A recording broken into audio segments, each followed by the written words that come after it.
Манай айл маань хэдий утаад эхэлсэн байна.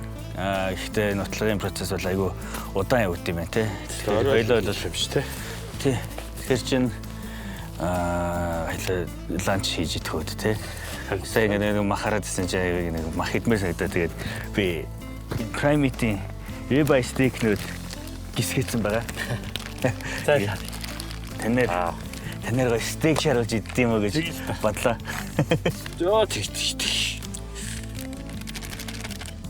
Яг оригинал гоё юм тийм байгаа тий.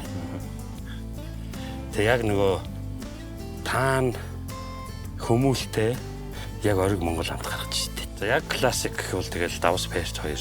За мэдээч хэрэг гоё шархтаа гоё масл засал гоё жоохон цэцгийн тос нэмж өгье. Таан хүмүүлээ жоохон сармис хажуугаар нэ тий. Одоо Монголд болж байгаа юмнуудаас хэлэх. Яг энэ Prime Meat steak чинь бол ер нь ингээд чи мэдж байгаа шүү дээ тий. Яг эрүүл ахуйн хувьд бол одоо хамгийн дээд зэрэглэлийн учраас яг энэ Prime Meat steak-ийг бол яг сайхан medium rare гэдэг бол үнэхээр болж байгаа.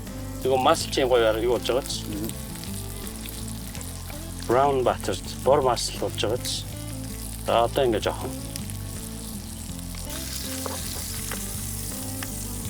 Ja.